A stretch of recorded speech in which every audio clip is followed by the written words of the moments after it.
ស្វាគមន៍ No Fan មកកាន់ Channel សម្រាយរឿង AI មុននឹងបន្តសាច់រឿង Fan កុំភ្លេចចូលជួយចុច Subscribe Like និងចុចរូបកណ្ដឹងផងណាដើម្បីទទួលបានភាគបន្តរឿងរ៉ាវបានត្រឡប់ទៅកាលពីមួយថ្ងៃមុន One day ago ក្នុងអំឡុងពេលដែលមេឃកំពុងតែបង្អុរភ្លៀងយ៉ាងខ្លាំងមនុស្សម្នាជាច្រើនបានដើរកាត់មុខហាងទាំងកាន់ឆាករៀងខ្លួននៅខាងក្នុងហាងកាហ្វេក្មេងស្រីសក់ខ្មៅអង្គុយនៅក្បែរបង្អួចយ៉ាងស្ងប់ស្ងាត់ព្រមទាំងគិតក្នុងចិត្តថាអស់រយៈពេលយ៉ាងយូរណាស់មកហើយដែលខ្ញុំតែងតែរងចាំនរណាម្នាក់នាងបានលើកដៃច្រត់ចង្ការសម្លឹងមើលទៅក្រៅបង្អួចទាំងអារម្មណ៍ស្រពាប់ស្រពោនព្រមទាំងគិតបន្តថាទោះបីជាខ្ញុំមិនដឹងថាមនុស្សម្នាក់នោះជាអ្នកណាក៏ដោយបន្ទាប់មកនាងក៏បានអន់មុខចុះអានសៀវភៅដែលនៅពីមុខនាងបន្តទៀតដើម្បីកាត់បន្ថយភាពអផ្សុកមួយសន្ទុះក្រោយមកផ្ទៃមេឃដែលធ្លាប់តែងឹតអ៊ូអាប់ដោយសារតែកំណកពភ្លៀងក៏ចាប់ផ្ដើមប្រែជាស្រឡះហើយថែមទាំងមានលេចចេញនៅឥន្ធនូយ៉ាងស្រស់ស្អាតថែមទៀតផងដោយមិនដឹងខ្លួនស្រាប់តែពន្លឺព្រះអាទិត្យបានចាំងចូលមកតាមបង្អួចយ៉ាងទាក់ទាញធ្វើឲ្យក្មេងស្រីសក់ខ្មៅងាកទៅមើលខាងក្រៅទាំងភ្ញាក់ផ្អើលនៅពេលដែលនាងសម្លឹងមើលទៅខាងក្រៅស្រាប់តែភ្នែករបស់នាងបានប្រទះឃើញទិដ្ឋភាពដ៏ចម្លែកមួយនៅក្នុងកែវភ្នែករបស់នាងបានលេចឡើងនៅរូបភាពស្រពេចស្រពិលនៃក្មេងស្រីសក់ពណ៌ផ្កាឈូកម្នាក់ស្លៀកសម្លៀកបំពាក់បុរាណពណ៌ក្រហមដ៏ស្អាតប្លែកអង្គគួយនៅតុអាហារជាមួយក្មេងតូចម្នាក់រូបភាពនោះបានកាត់ចូលទៅដល់ទិដ្ឋភាពសក់ពណ៌ស្វែងអន្តែតាមខ្យល់និងផ្កា Cherry ដែលកំពុងតែរុះរើដែលមើលទៅដូចជាការចងចាំកាលពីជាតិមុនរូបភាពអតីតកាលទាំងនោះបានធ្វើឲ្យនាងរំភើបចិត្តជាខ្លាំងរហូតដល់ថ្នាក់យកដៃមកខ្ទប់មាត់ទាំងមិនដឹងខ្លួននៅក្នុងចិត្តរបស់នាងមានអារម្មណ៍ខ្ទុកខ្ទួលនិងរំភើបយ៉ាងខ្លាំងហាក់ដូចជាត្រូវបានអ្វីមួយមកទាញយកបេះដូងរបស់នាងទៅបាត់ដូចដែលបង្ហាញក្នុងរូបភាពថានាងស្ថិតក្នុងស្ថានភាពភាំងស្រឡាំងកាំងសាច់រឿងបានកាត់ត្រឡប់មកពេលបច្ចុប្បន្នវិញនៅក្នុងបន្ទប់ទឹកដែលពួកគេទាំងពីរបានដើរបុកគ្នាក្មេងស្រីសក់ខ្មៅបានឈរសម្លឹងមើលចំកែវភ្នែករបស់សៀវជីនទាំងស្នាមញឹមរួចនិយាយពាក្យបន្តពីមុនថាវាមិនមែនជាការចៃដន្យនោះទេព្រោះថាខ្ញុំធ្វើវាដោយមានបំណងពិតប្រាកដនៅពេលបានឬបែបនេះសៀវជីនក្មេងស្រីសក់ពណ៌ផ្កាឈូកបានបើកភ្នែកធំទាំងហួសចិត្តហើយសួរត្រឡប់ទៅវិញថាមានបំណងពិតប្រាកដមែនទេក្មេងស្រីសក់ខ្មៅមិនមានភាពស្ទាក់ស្ទើរឡើយនាងបានសម្លឹងមើលសៀវជីនយ៉ាងផ្អែមល្ហែមរួចឆ្លើយយ៉ាងច្បាស់ថាចាសោះព្រោះថាខ្ញុំចង់ស្គាល់និងបង្កើតទំនាក់ទំនងជាមួយបងស្រីឲ្យបានកាន់តែច្បាស់ក្មេងស្រីសក់ខ្មៅបានបន្តពន្យល់ពីអារម្មណ៍របស់ខ្លួនទៅកាន់សៀវជីនទាំងទឹកមុខស្មោះត្រង់ថាពេលដែលខ្ញុំជួបបងដំបូងខ្ញុំមានអារម្មណ៍ថាដូចជាធ្លាប់ស្គាល់គ្នាពីមុនមកអញ្ចឹងហេតុនេះហើយទើបខ្ញុំចង់ស្គាល់បងឲ្យកាន់តែច្បាស់ភ្លាមនោះនាងក៏បានសួរទៅកាន់សៀវជីនចំទាំងកែវភ្នែកពោពេញដោយក្តីសង្ឃឹមថាតើយើងអាចធ្វើជាមិត្តភក្តិនឹងគ្នាបានទេនៅពេលបានឬពាក្យសុំធ្វើជាមិត្តសៀវជីនបានលួចយកឧតិចម្នាក់ឯងទាំងទឹកមុខហួសចិត្តបន្តិចថាធ្វើជាមិត្តជាមួយមនុស្សលោកធម្មតានឹងទេប៉ុន្តែទោះជាយ៉ាងណាក៏ដោយសារតែភាពគួរឲ្យស្រឡាញ់និងការតាក់ទាញម្យ៉ាងនាងក៏បានយល់ព្រមទាំងស្នាមញឹមវិញថាបានតើចុះយើងគួរចាប់ផ្ដើមពីត្រង់ណាទៅឃើញឱកាសល្អក្មេងស្រីសក់ខ្មៅមិនបង្អង់យូរឡើយនាងបានអែនខ្លួនចូលទៅជិតសៀវជីនយ៉ាងស្និទ្ធស្នាលរហូតធ្វើឲ្យសៀវជីនលួចគិតក្នុងចិត្តទាំងអៀនបូករួមនឹងភាពស្រងាកចិត្តថាម៉េចក៏មនុស្សលោកម្នាក់នេះឆាប់មកនៅចិត្តខ្ញុំម្លេះប៉ុន្តែវាមិនមែនថាខ្ញុំស្អប់អាកប្បកិរិយាបែបនេះនោះទេជាមួយគ្នានោះក្មេងស្រីសក់ខ្មៅក៏បាននិយាយទាំងញឹមស្រស់ថាប៉ុន្តែដំបូងបង្អស់ប្រាប់ឈ្មោះបងស្រីមកខ្ញុំសិនមកខ្ញុំនៅមិនទាន់ដឹងថាគួរហៅបងថាម៉េចនៅឡើយទេសៀវជីនក៏បានឆ្លើយតបទៅវិញថាខ្ញុំឈ្មោះបៃលីជីន Bay Legend បន្ទាប់មកក្មេងស្រីសក់ខ្មៅក៏បានណែនាំខ្លួនត្រឡប់ទៅវិញដែលថាខ្ញុំឈ្មោះលីនមូស៊ីលេនម៉ាក់សេលើបែបនេះបៃលីជីនបានតបភ្លាមទាំងទឹកមុខធម្មតាថាខ្ញុំដឹងហើយឯងបានប្រាប់ខ្ញុំកាលពីម្សិលមិញតើពាក្យសម្ដីនេះធ្វើឲ្យលីនមូស៊ីរំភើបចិត្តយ៉ាងខ្លាំងរហូតបើកភ្នែកធំសួរទាំងត្រេកអរថាអូបងស្រីនៅចាំឈ្មោះខ្ញុំផងទេដើម្បីអាចតាក់ទងគ្នាបានលីនមូស៊ីបានដកទូរស័ព្ទដៃរបស់នាងចេញមករួចសួរទៅកាន់លីជីនថាតើខ្ញុំអាចសុំ Edward Chat របស់បងបានទេដោយសារតែខ្លួនជាអ្នកមកពីពិភពផ្សេងនិងមិនស្គាល់បច្ចេកវិទ្យាមនុស្សលោកលីជីនបានធ្វើមុខឆ្ងល់រួចយល់ច្រឡំឈ្មោះកម្មវិធី WeChat តាមភាសាចិនវេស៊ីនទៅជាពាក្យដែលមានន័យថាការជែកដ៏គ្រោះថ្នាក់ទៅវិញរួចសួរទាំងបារម្ភថាការជែកដ៏គ្រោះថ្នាក់អានោះជាស្អីទៅការឆ្លើយតបនេះធ្វើឲ្យមូស៊ីភ្ញាក់ផ្អើលយ៉ាងខ្លាំងហើយសួរទាំងមិនចង់ជឿថាបងស្រីមិនប្រើ WeChat ទេនាងបានធ្វើមុខមាំរួចនិយាយបន្តទាំងមើងមាត់ថាបើអញ្ចឹងតើខ្ញុំអាចតាក់ទងបងតាមណាទៅធម្មតាមិត្តភក្តិត្រូវតែមានព័ត៌មានទំនាក់ទំនងរបស់គ្នាទៅវិញទៅមកហើយ ការដេញដោលរបស់មូស៊ីបានធ្វើឲ្យលីជីនចាប់ផ្ដើមបែកញើសជោគនិងមានអារម្មណ៍ស្លន់ស្លោក្នុងចិត្តយ៉ាងខ្លាំងមើលទៅដូចជាមិនអាចធ្វើជាមិត្តជាមួយមនុស្សលោកបានទេបើគ្មានព័ត៌មានទំនាក់ទំនងទេនោះដើម្បីដោះស្រាយស្ថានភាពចំពោះមុខលីជីនបានធ្វើទឹកមុខបែបកំប្លុកកំប្លាំងតួអង្គឆេបេរួចនិយាយដោះសារទាំងតក់ក្រហល់ថាខ្ញុំមិនទាន់មានព័ត៌មានទំនាក់ទំនងអីនៅឡើយទេអញ្ចឹងឯងឲ្យរបស់ឯងមកខ្ញុំសិនមកចាំខ្ញុំទៅរកឯងតាមក្រោយបន្ទាប់ពីបាននឿចម្លើយមិនច្បាស់លាស់ពីការសុំព័ត៌មានទំនាក់ទំនងរបស់សៀវជីនបៃលីជីនក្មេងស្រីសក់ខ្មៅលីនមូស៊ីបានធ្វើទឹកមុខងឿងឆ្ងល់ជាខ្លាំងនាងលួចគិតក្នុងចិត្តទាំងអាក់អន់ចិត្តបន្តិចថាសៀវជីនឬមួយក៏បងស្រីមិនចង់ធ្វើជាមិត្តជាមួយខ្ញុំពិតប្រាកដមែនទើបបានជាព្រមទាំងបារម្ភថាខ្លួនឯងនិយាយត្រង់ពេកធ្វើឲ្យគេពិបាកចិត្តដើម្បីកុំឲ្យមូស៊ីយល់ច្រឡំសៀវជីនបានបោះជំហានទៅមុខរួចលើគម្រាមដៃកូនចិញ្ចឹមឡើងហើយនិយាយទាំងទឹកមុខមើងម៉ាត់និងស្មោះត្រង់ថាមកយើងមកធ្វើដៃសន្យាគ្នានាងបានសម្លឹងមើលចំមូស៊ីទាំងបង្ហាញជំនឿចិត្តយ៉ាងមុតមមថាខ្ញុំនឹងមកស្វែងរកឯងឲ្យខាងតែបានឈុតឆាកបានបង្ហាញពីការយល់ព្រមរបស់មូស៊ីដែលបានលើកដៃមកធ្វើកូនដៃជាមួយសៀវជីនប៉ុន្តែនៅខណៈពេលដែលម្រាមដៃរបស់ពួកគេទាំងពីរប៉ះទង្គិចគ្នាភ្លាមស្រាប់តែមានរូបភាពពន្លឺផ្កា Cherry រុះរើលេចឡើងមកយ៉ាងចម្លែកដែលជាការរំលឹកឡើងវិញនៅការសន្យាកាលពីជាតិមុនរបស់ពួកគេទាំងពីរការប៉ះពាល់នេះបានធ្វើឲ្យលីនមូស៊ីបើកភ្នែកធំទាំងស្រឡាំងកាំងជាថ្មីម្ដងទៀតនាងបានឈរធ្លាក់ក្នុងអន្លង់អារម្មណ៍ភាំងរហូតដល់លាន់មាត់សួរខ្លួនឯងក្នុងចិត្តទាំងងឿងឆ្ងល់ថាតើវាជាទិដ្ឋភាពអ្វីទៅដែលទើបតែភ្លឺភ្លេចកាត់ខួរក្បាលរបស់ខ្ញុំអំបញ្ញមិញនេះនៅក្នុងស្ថានភាពទាំងនោះសំណួរដ៏ធំមួយបានដេញដោលនៅក្នុងចិត្តរបស់មូស៊ីថាតើគឺជានាងមែនទេមនុស្សម្នាក់ដែលខ្ញុំតែងតែរងចាំអស់រយៈពេលយ៉ាងយូរម្នាក់នោះស្របពេលជាមួយគ្នានោះរូបភាពស្រមោលព្រើលនៃនារីសក់ក្នុងសម្លៀកបំពាក់បុរាណលើគម្រាមដៃមកដាក់លើបូមាត់ជាសញ្ញាឲ្យរក្សាការសម្ងាត់ស៊ូក៏បានលេចឡើងមកយ៉ាងអាចកំបាំងបំផុត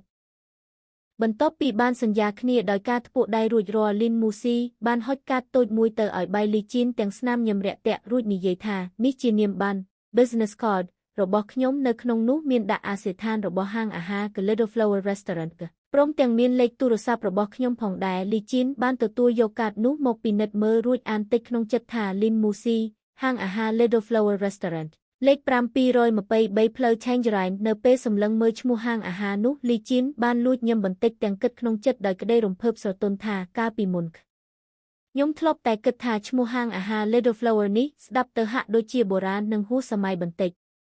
ប៉ុន្តែពេលនេះវាបែរជាមើលទៅដូចជាពួកយើងកំពុងតែត្រូវបានចងភ្ជាប់គ្នាដោយខ្សែចំណងនៃព្រហ្មលិខិតទៅវិញព្រោះតែអតីតកាលខ្ញុំធ្លាប់ជាទេវតាផ្កា Flower Fairy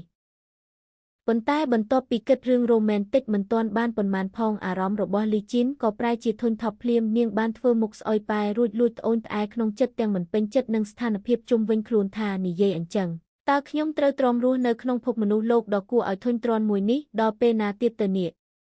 ដោយសារតែអារម្មណ៍មួម៉ៅនឹងរឿងភពមនុស្សលោកលីជីនក៏បានលេចសម្លេងរអ៊ូតាមច្រមុះចេញមកក្រៅយ៉ាងខ្លាំងថាហឹម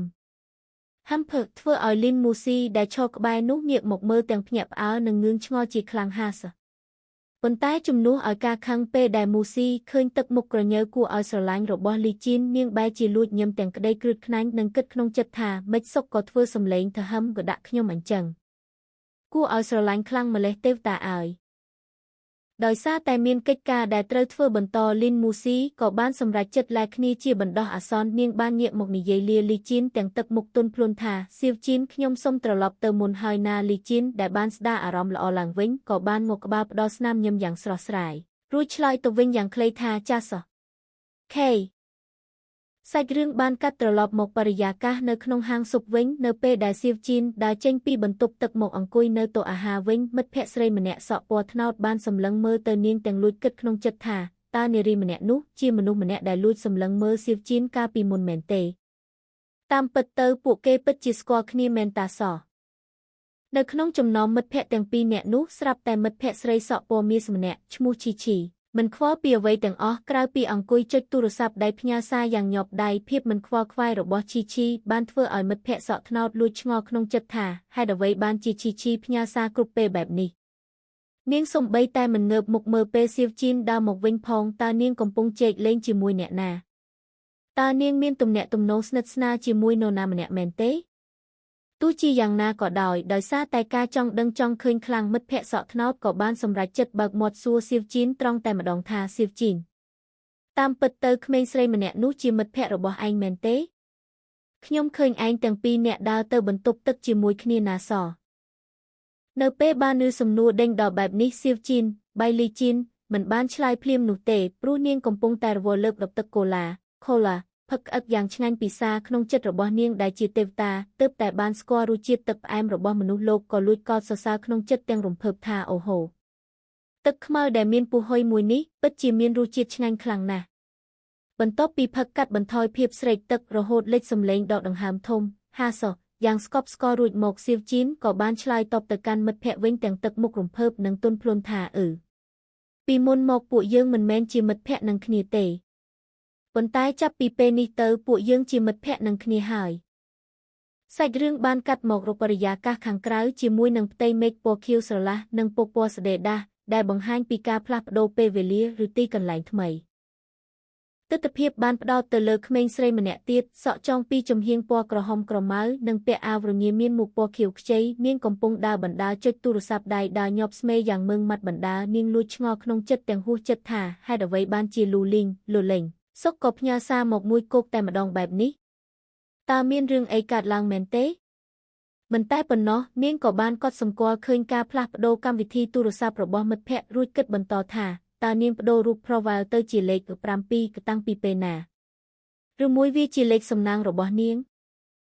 នៅក្នុងអេក្រង់ទូរស័ព្ទដៃមិត្តភក្តិរបស់នាងដែលប្រើឈ្មោះថាលូលូបានផ្ញើសារមកជាបន្តបន្ទាប់ដោយក្តីស្លន់ស្លោថាយ៉ានីខ្ញុំចប់ហើយ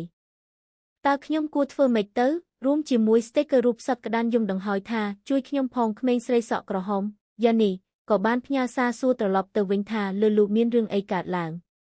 លូលូបានតបភ្លាមថាក្លឹបរបស់ពួកយើងកំពុងតែរៀបចំទៅដើរភ្នំហែកឃើញបែបនេះយ៉ានីឆ្ងល់ក៏តបទៅវិញថាតើឯងមិនមានអារម្មណ៍ដូចនៅផ្ទះខ្លួនឯងទេហ្គាពេលទៅដើរភ្នំប៉ុន្តែលូលូបានផ្ញើសារមកវិញទាំងស្ទាក់ស្ទើរថាប៉ុន្តែរួមជាមួយសារជាសំឡេងរយៈពេល5វិនាទីយ៉ានីបានយកម្រាមដៃទៅចុចស្ដាប់សារសំឡេងនោះភ្លាមនោះសំឡេងរបស់លូលូក៏បានបន្លឺឡើងពីទូរស័ព្ទយ៉ាងខ្លាំងថារៀមច្បង Senior របស់ខ្ញុំក៏ទៅជាមួយពួកយើងដែរនៅពេលបានរមូលហេតុពិតប្រាកដបែបនេះយ៉ានីធ្វើមុខជូរហួសចិត្តជាខ្លាំងរួចលួចយូទំក្នុងចិត្តទាំងក្តៅក្រហាយថាសូមមេត្តាដោះលែងខ្ញុំទៅតើនាងកំពុងតែមានបំណងចង់មកបង្អួតរឿងស្នេហាដាក់មុខមនុស្សដែលនៅ live single មួយជីវិតដូចជាខ្ញុំមែនទេ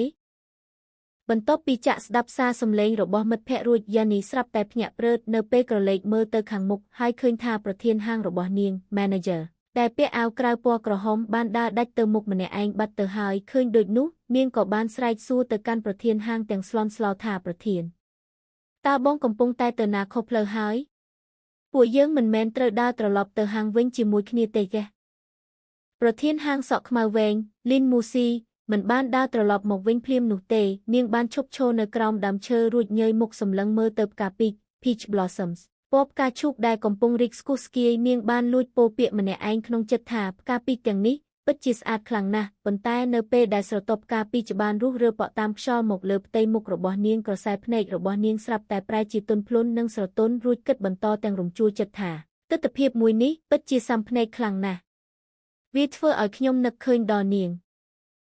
នៅពេលដែលយ៉ានីឬប្រធានហាងនិយាយរអ៊ូក៏លួចគិតក្នុងចិត្តទាំងងឿងឆ្ងល់ថាគេម្នាក់នោះតើគេជាអ្នកណាភ្លាមនោះនាងក៏នឹកឃើញរឿងមួយរួចបើកភ្នែកធំសង្ស័យថាចាំបន្តិចម្នាក់នោះមិនមែនជាមនុស្សស្រីអាត្មានិយមម្នាក់ដែលមកញោមអីហើយរត់ Dine and Dash កាលពីលើកមុននោះទេដឹងប៉ុន្តែនាងក៏ប្រែជាធ្វើមុខជូរហួសចិត្តហើយគិតបដិសេធវិញថាវាមិនអាចទៅរួចទេមែនទេគ្រាន់តែដោយសារតែពណ៌សក់របស់នាងសៀវជីនមានពណ៌ផ្កាឈូកដូចគ្នាទៅនឹងពណ៌របស់ផ្កាពេជ្រនឹងយ៉ានីបានដើរទៅជិតប្រធានហាងទាំងធ្វើមុខឆ្ងល់រួចនិយាយដាស់ស្មារតីថាប្រធានខ្ញុំតែងតែគិតថាបងជាមនុស្សអស្ចារ្យដូចជាផ្កានៅលើកំពូលឈើដ៏ខ្ពស់តដែតមិនខ្វល់ពីខ្សែភ្នែកមនុស្សម្នាក់ហេតុអីបានជាសុកបងប្រែជាមុខឈរងើយមើលផ្កាទាំងអារម្មណ៍មិននៅក្នុងខ្លួនបែបនេះទៅវិញស្របពេលនោះដែលស្រាប់តែមានសំឡេងនរណាម្នាក់បានស្រែកហៅឈ្មោះរបស់នាងលីនមូស៊ីលេនម៉ាក់សេខណៈពេលដែលនាងកំពុងតែភ្លើកសំឡេងនោះបានធ្វើឲ្យនាងភ្ញាក់ពីការគិតស្រមើស្រមៃរួចក៏ងាកទៅមើលគឺថានាងបានឃើញសៀវជីន បៃលីជីនកំពុងឈរបកដៃរវិកមករកនាងពីចិញ្ចាមផ្លូវខាងទៀតទាំងញឹមយ៉ាងស្រស់បោះរួចស្រែកសួរថាតើបងក៏មកមើលផ្ការីកដែរមែនទេនៅក្បែរនោះមិត្តភ័ក្តិសក់ថ្នោតរបស់សៀវជីនក៏កំពុងតែអូសដៃឈីឈីមិត្តភ័ក្តិសក់មាសដែលរវល់តែចុចទូរស័ព្ទទាំងនិយាយដាស់តឿនថាឈីឈីឈប់មើលទូរស័ព្ទទៅតោះពួកយើងមកថតរូប selfie ជុំគ្នាដោយសារតែមានគម្រោងដើរលេងបន្តជាមួយមិត្តភ័ក្តិសៀវជីនក៏បានស្រែកប្រាប់លីនមូស៊ីទាំងស្នាមញឹមរំភើបនិងលើកដៃលាថាពួកខ្ញុំត្រៀមនឹងទៅទិញតែដោះគោផឹកបន្តហើយចាំជួបគ្នាពេលក្រោយណាអត់ទេចាំជួបគ្នានៅថ្ងៃស្អែកពាក្យសម្ដីដ៏ផ្អែមល្ហែមនិងការបដូរចិត្តចង់ជួបគ្នានៅថ្ងៃស្អែកភ្លាមរបស់នាងបង្ហាញពីភាពក្រមិចក្រមើមគួរឲ្យស្រឡាញ់ជាខ្លាំងនៅពេលបានឃើញទឹកមុខដ៏ស្មោះត្រង់និងបានឬពាក្យថាជួបគ្នានៅថ្ងៃស្អែករបស់សៀវជីនភ្លាមលីនមូស៊ីស្រឡាំងកាំងអត់ភ្ញាក់ផ្អើលមិនបានប៉ុន្តែមួយសន្ទុះក្រោយមកភាពកក់ក្ដៅក៏បានជ្រាបចូលពេញបេះដូងរបស់នាងមូស៊ីបានញ៉ាំបិទមាត់មិនចិត្តទាំងក្តីសុខយ៉ាងខ្លាំងរួចឆ្លើយតបទៅវិញយ៉ាងទន់ភ្លន់ថាហឹមចាំជួបគ្នានៅថ្ងៃស្អែក